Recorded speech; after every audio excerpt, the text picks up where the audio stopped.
Praise the lord. 6వ నెలలో గబ్రియేలును దేవదూత గలిలయలోని నజరేతను ఊరిలో దావీదు వంశస్థుడైన యోసేపును ఒక పురుషునికి ప్రదానము చేయబడిన కన్యక యొద్దకు దేవుని చేత పంపబడిన. ఆ కన్యక పేరు మరియా. ఆ దూత లోపలికి వచ్చి ఆమెను చూచి, దయాప్రాప్తురాలా, నీకు శుభము, ప్రభువు నీకు తోడయ్యున్నాడని చెప్పెను.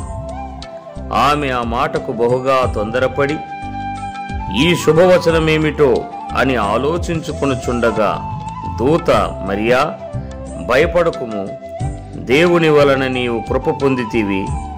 ఇదిగో, నీవు గర్భము ధరించి కుమారుని కని ఆయనకు యేసు అని పేరు పెట్టుదు. ఆయన గొప్పవాడై సర్వోన్నతుని కుమారుడనబడును. ప్రభువైన దేవుడు ఆయన తండ్రి అయిన దావీదు సింహాసనమును ఆయనకిచ్చును. ఆయన యాకోబు వంశస్థులను యుగయుగములు ఏలును. ఆయన రాజ్యము అంతము లేనిదయ్యుండునని ఆమెతో చెప్పాను. అందుకు మరియా, నేను పురుషుని ఎరుగని దానిని, ఇదేలాగు జరుగునని దూతతో అనగా, దూత, పరిశుద్ధాత్మ నీ మీదికి వచ్చును, సర్వోన్నతుని శక్తి నిన్ను కమ్ముకొనును గనుక పుట్టబోవు శిశువు పరిశుద్ధుడై దేవుని కుమారుడనబడును. మరియు నీ బంధువురాలు ఎలిజబెతు కూడా తన వృద్ధాప్యమందు ఒక కుమారుని గర్భము ధరించి ఉన్నది.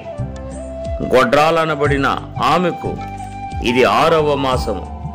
దేవుడు చెప్పిన ఏ మాట అయినను నిరర్ధకము కానేరదని ఆమెతో చెప్పెను. అందుకు మరియా, ఇదిగో, ప్రభువు దాసురాలును, నీ మాట చొప్పున నాకు జరుగునుగాక అనెను. అంతటా దూత ఆమె యొద్ద నుండి వెళ్ళెను. లూకా సువార్త 1వ అధ్యాయము 26వ వచనము నుండి 38వ వచనము వరకు. ఆమేన్.